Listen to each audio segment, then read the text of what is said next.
Hello everyone, welcome to the Business of Medicine, the recruiting visit. Let me first of all start off by telling you a little bit about my background. I came to Madison 4.5 years ago from the Twin Cities.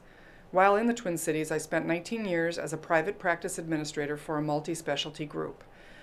In that role, I was responsible for financial management, strategic planning, clinic operations, coding, human resources, IT management, project management of 2 practice management system installations and 1 EMR installation, hospital integration with the local children's hospital, and I was responsible for program development of an adult congenital heart disease program with the adult cardiovascular program.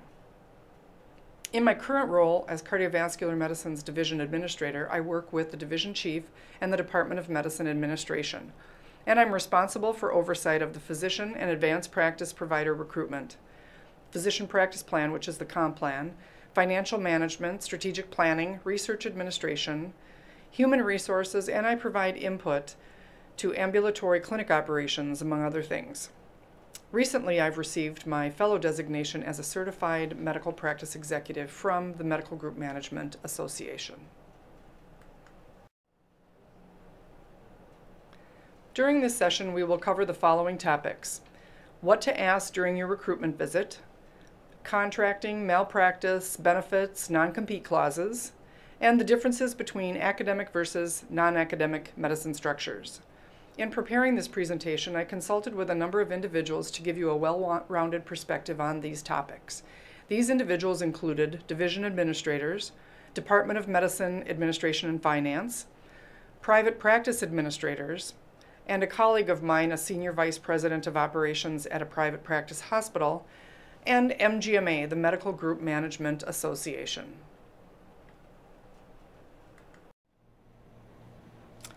The recruiting visit and contract. Here at UW, and specifically in cardiovascular medicine, we arrange the first visit by scheduling lots of interviews. It's important to meet with as many people as you can so that you can get a clearer picture of the organization. You can also ask to meet with people from outside the organization or department if you envision collaboration. This might be researchers or hospital leaders. It just depends on your interest. It's good to ask for these interviews to be arranged. In a sense, you are interviewing the organization as much as they are interviewing you.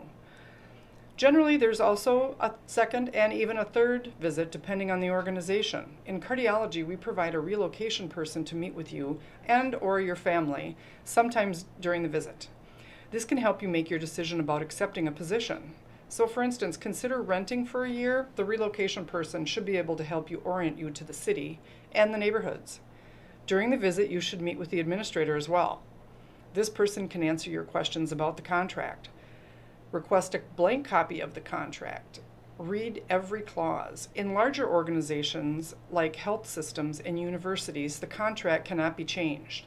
The terms, generally, like compensation and clinical responsibility, often can be negotiated. Use an attorney for review of the contract. This might require making a new connection in that particular state. Ask a colleague for referrals to the attorney. If partnership is a possibility, carefully review and understand the buy-in terms. How long will it take? Is it a percentage of accounts receivable? Or is it automatic at the end of a certain number of years with the organization? The contract may not even allow for buy-in. If that is the case, how long is the appointment or contract for, and is it renewable? Does it renew automatically? You should review the termination clauses as well. In an academic setting, find out how promotion works. Ask about mentors to achieve your academic goals. Will one be assigned to you? All of these items vary between institutions. Non-competes, or otherwise known as restrictive covenants. Most, if not all, organizations will have a non-compete or a restricted covenant within the contract. This clause or addendum is generally put in place to prevent the physician from leaving the organization and opening a practice in a nearby location. In a university or large health system, the non-compete is usually not negotiable. In private practice, it is negotiable. The clause or addendum will spell out the restrictions. Generally, it is tied to a radius of the facility or a county or city, and it is in place for a certain period of time past termination. There are typical typically damages associated with breaking the non-compete. This may be damages determined in a court of law, a specific dollar amount, or no final payment of accounts receivables owed. It varies from organization to organization. In some markets, they are hard to enforce, as they restrict a physician's right to earn a living. An example of a restricted covenant that I recently read restricted the physician from seeing any patient for which he had provided similar service in several counties within the state of Wisconsin. Presumably, the counties were the areas where the organization had clinics, and it spelled out the restriction of recruiting patients. Even if the patient wanted to follow him to the new location, he would not be able to see that patient if they were a member of the previous health system. The damages for breaching this non-compete would be decided by the courts. Another type of non-compete that I've seen is based on a radius surrounding any clinic location of the practice. So rather than an entire county, it would restrict it to, say, a 25-mile radius from every practice where that organization had a clinic. One option with a non-compete, if you find yourself in practice and wish to leave, is to negotiate a buyout. The buyout might be a set dollar amount or whatever, but it is a possibility.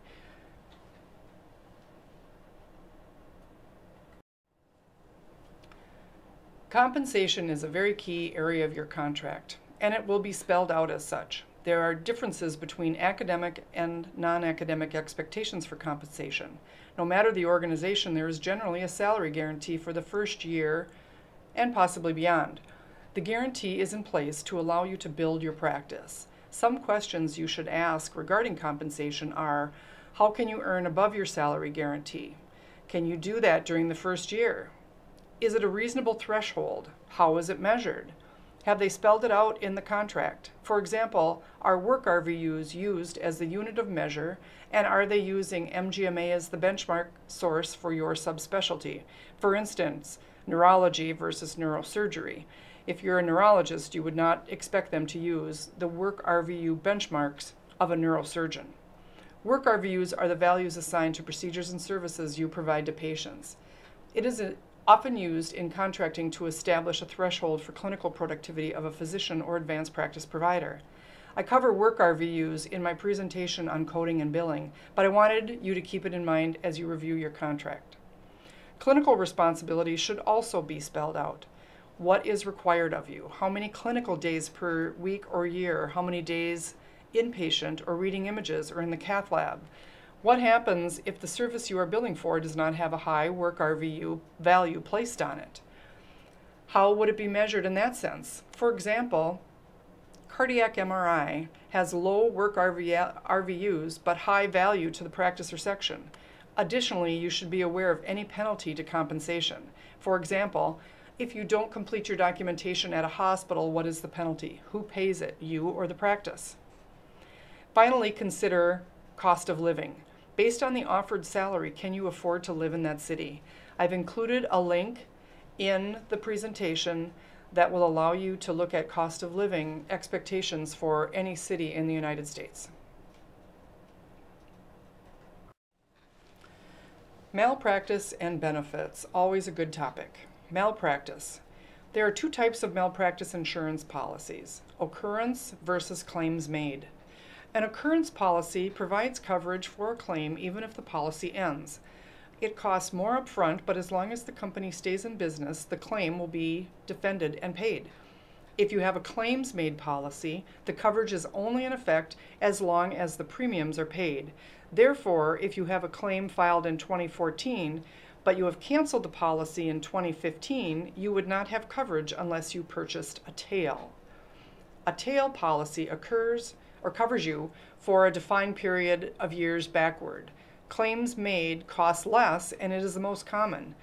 Typically, policy limits are $1 million, $3 million currently. The limits of a policy have been decreasing in recent years. This is due to the fact that now more people are including in the suit so that the claims are stacked on top of each other. It used to be that you could easily find limits of $8 million, $10 million per physician, but insurance companies found that the higher the limits, the higher the requested damages. Common sense, right? Lower limits, lower damage awards. As a UWHC Fellow, you will leave here with tail coverage for the time you were here.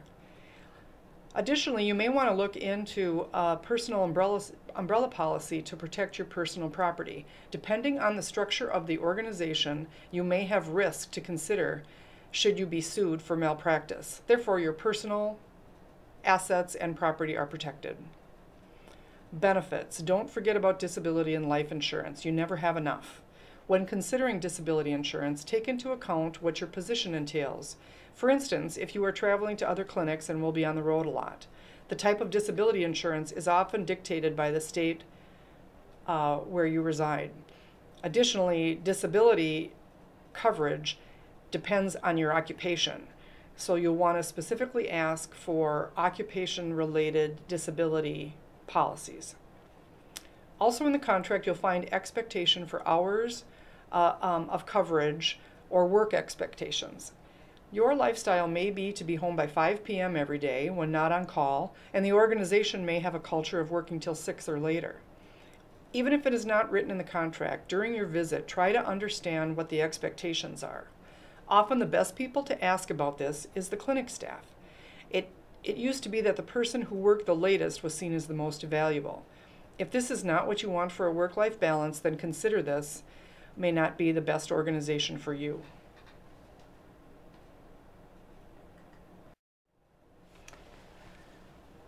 Again, with the help of some of my colleagues, I was given some pearls of wisdom to share with you related to contracting and your recruiting visit. Remember that the people in the deal are usually more important than the deal itself. Never give out your business card if you get into a car accident. You've probably heard this one before. The cost of the accident might go up if there's an MD after your name. Protect your personal assets from your business assets, don't mix them, and discuss this with your attorney. When correcting staff, one of your most valuable assets, remember to be hard on the issue but soft on the people.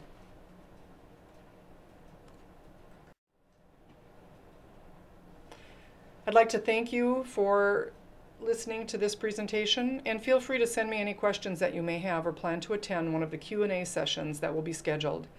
Best wishes for your future and whatever path you choose.